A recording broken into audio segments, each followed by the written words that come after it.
Let's have a hard conversation. Linux is a fantastic operating system used by more than just your computer or the servers on the internet.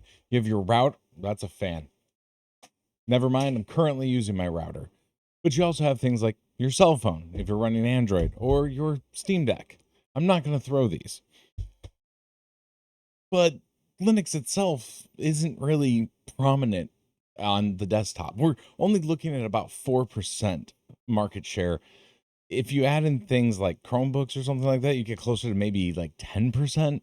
But Windows has 70% of the market share, and Mac OS has roughly about 15 to 20%, and 70 is like to 75 for Windows. It just really depends on who you're asking for those numbers. But the big problem that we come across with this is that we've been waiting for this concept of the year of the Linux desktop. Everybody has been saying it. I've heard it for decades now. The year of the Linux desktop is coming. And one of the big key things that caused a lot of that to not easily be attainable was the concept of video games, right? And app compatibility, right? With the advancements of Proton, which Steam put a lot of effort and money and time into helping to make this, along with plenty of other people, an actual thing. We're still not really seeing the return on investment the way that a lot of Linux users might like. And one key takeaway to that happens to do with the concept of what comes on a computer when a consumer buys it. When you buy a computer, you're getting Windows 11, Windows 10, just decades back, 7, Windows XP, Windows Me. Those are things that's what came with your computer. And so a lot of users have become accustomed to it. It's something that they've used their entire life, and realistically changing people away and like helping them to have the desire to learn an entirely new operating system when there's not a passion behind it definitely isn't on the top of their list when they have, grocery shopping to do, the lawn to mow, the kids to take care of, and dinner to cook. It's a lot easier for them to just go off and be like, well, this is the Windows computer I'm using, and they want this co-pilot thing, and people are telling me that they're stealing my data, but like, I mean, at least I can use my computer. It's not really a big concern to me. And if I go off and use something else, will what I use be there? I've heard that nothing that I use in Windows is going to work inside of this operating system thing that I've heard about. And that's one of the challenges. The other concept is that as far as a consumer is concerned, Windows is free. It's bundled into the price of them buying their Lenovo, laptop, or their Acer laptop, or the Asus laptop, depending on what market they're in. And so to them, it costs them nothing. To go through the process of taking the time, it costs them something. Installation in Linux is kind of a post-purchase procedure. It's a project that requires time. Then we get into the other concept, a paradox of choice, right? When it comes to Linux, it's not just like Windows, right? We have Windows, we have, Windows 95, Windows 98, Windows Me, Windows XP, Windows 7, Windows 8, 8.1, 10, 11. Get the idea? I'm sure I'm missing a couple in there. But that's what the consumer sees. When it comes to Linux, the question is really common. What's the best Linux for? And in all honesty, I could make videos all the time and get a ton of views off of the concept of what's the best Linux for and insert topic. And I just open up the same damn operating system every time, the same damn distro every single time and say, this is fantastic. I just did a video on Bazite. I think Bazite is a great beginner distro, but so is Linux Mint. And I could make another video later on this week talking about how Linux Mint is the best distro for new users. Doesn't mean that it's right, but it's going to attract people that are really lost and are looking for an answer. When it comes to people, we tend to gravitate towards the concept of kind of a brand, an idea, I am a Android user, or it's not even an Android user. I am a Samsung user. And so Samsung is what's known. What's the thing that runs that? It's an Android operating system. What's the base operating system? It's a Linux operating system. The average consumer doesn't care. They just make sure that they can get a hold of their tiki-takis, check their bank account, and, scroll through and answer, messages from, clients, family, deal with the kids, answer the phone call the bank, call Aunt Margaret to make sure that she's alive still. That's what people care about. So the fact that this is the better Android device to use, which is a Google Pixel because it's made by the stinking company that makes it, is irrelevant to the average consumer. Heck, even Google uses Samsung devices to showcase things. Get the idea? It's what has that market saturation. It's what people know things for. So when they think of using a computer, they're thinking about using a Windows machine. They don't know any other direction to really go. And to tell them that there's something else, they're like, listen, I'm not into your black magic conversation. Who the heck cares what Gen do is? Or if they're wanting something a little bit more classy, say they've got their, iPhone. I don't have an iPhone on my desk right now. Say they got their iPhone, right? They want their iPhone phone and their iPad and their MacBook to all operate and function together, right? They're used to that being this seamless idea. And so we're disrupting the average consumer. We're disrupting the average consumer and trying to get them to convert over to using something that we see as better. And we're only 4% of the damn market share to 10% of the market share if you really ask people. And let's be realistic, none of us want to actually have Chromebook be the example of Linux. Then you have universal packages. We have flat packs, we have app images, and we have snaps. What was one idea to create a universal package that could attract new users and make the system easier has turned into three.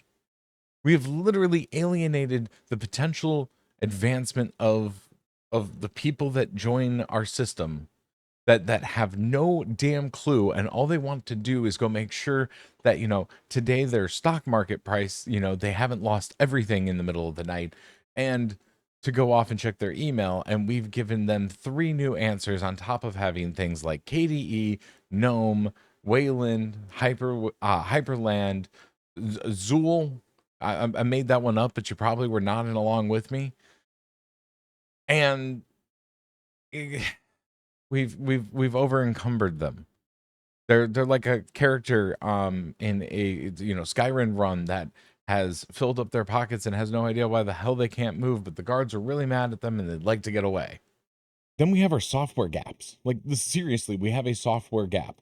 Everything from Adobe to having access to, things like Adobe Creative Suite. We have the Microsoft Office suite that doesn't really function inside of Linux in the way the average user is going to want to use. You have the creative side of people, right? Not having the ability to do, your Adobe Photoshop and being reliant on things like GIMP and Krita that don't really translate well. So if you're working with a team and everybody else on that team has the Adobe Photoshop suite or inside of the Adobe Creative Suite, it's not necessarily going to give them the same thing if they're even able to open up the file itself. I can point to with a docx, right? If I go off, and I recently did this with my mother, I sent her something over that I formatted as a docx.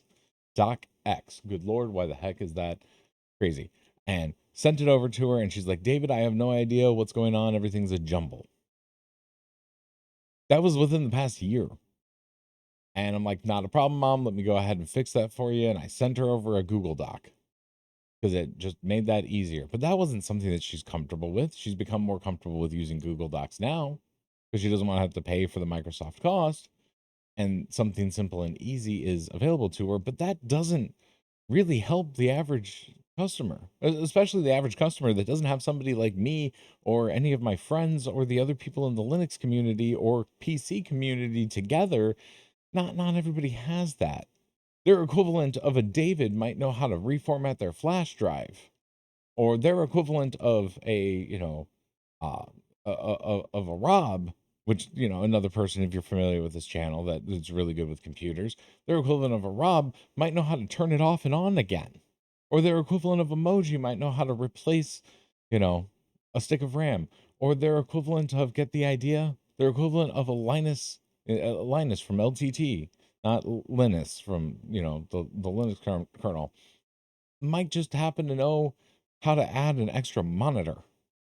We're not necessarily having people that are known for being the tech person in the family actually being, the most advanced tech user, but they're really advanced for what they know how to do, or the equivalent of the people around them that don't know. So we've provided these options of choice when we can't even play something like Valorant or Fortnite. Like, that's one of my biggest problems. And so we run into a little bit of that problem. Linux has a problem, and it's a problem that we're going to dive a little bit deeper into. Next thing that we have is the hardware problem. Now, when it comes down to people, there's so many people out there constantly bashing the other side because everybody constantly wants to have their own damn side, right? Nvidia doesn't work because of this. AMD doesn't work because of this. Intel doesn't work because of this. You can't use a brother printer. Yeah, you can. It all works. I'm guilty of it. One of the most common jokes recently on this channel was with the fact that I doubled down because I took old information from a friend that I thought would update me on information as they found out more and never did. And then I'm doubling down because I haven't gotten any new news saying that Nvidia does work just fine. That's not fair to the rest of the community to constantly be sitting there lambasting and attacking each other, acting like the casual average Reddit user doesn't get us anywhere. When our goal is to sit there and tout the concept of, year of the Linux desktop. So year of the get your head out of your ass top. Then we have the concept of OEM deals, right? To try and sweeten the pot of someone like HP or, Dell to include Linux as an actual easy option to find, because there are manufacturers that use Linux. They do provide it. You're going to get Ubuntu, and I think a few other options. Might just be Linux Mint and Ubuntu. I'm not sure. I haven't looked at it like in depthly in a while. But the last time I had taken a look at it, there was 1 to 2 options, maybe if you're lucky. And to select Linux was ordering the computer directly from the manufacturer. You're not walking into your local Walmart or Best Buy and going, "Hey, I would like a Lenovo 2205 Arctic Silver." I'm making up shit with Casio OS on it. You're just not finding that. It's not happening. You can go to a Best Buy and ask them to install Linux for you. They may or may not be willing to do it after they mail it to some facility in Texas and it's gone for 6 to 8 months. I'm not trying to bring everyone down. I'm not trying to bash Linux. I enjoy using Linux. I have been free of Windows aside from my demonstration computer, the computer that I use to show how to do stuff. My main rig, my daily driver is inside of an Arch Linux system. I enjoy it. I make a lot of mistakes and have to kind of adapt and learn how to do things a little bit better here or there, depending on what my needs are. But largely, I have zero issues. But the fact remains that the operating system is not something most consumers are concerned about. And when they then look into it, all they see is a bunch of infighting and people saying that the thing that they have won't work because XYZ, and then another person saying, absolutely, yes, it will. Linux has a problem. We need to unify. Unfortunately, the thing that would help us beat Microsoft is the very concept of becoming like Microsoft, to have a universal package that's easy to install, to have a specific desktop that is marketed as Linux. And it's going to piss people off. But if people are willing to, fall on the sword enough, maybe everybody will die off that wants to have the argument. Because at the end of the day, Linux has an image problem. The image that's for nerds in their basements sitting there playing video games at 35, and mama's basement is actually where they're at. Linux has an image issue that things don't work in it. And the infighting doesn't help. If you share my opinion, do me a favor, hop on in, come to the Discord, have a conversation with us. What direction do you think Linux might actually benefit in going? Is there something that we could start showing people and the average consumer so this way they might be more comfortable with the idea of switching to Linux? We'll see you guys in the next one. Don't be afraid to dive on into the rift.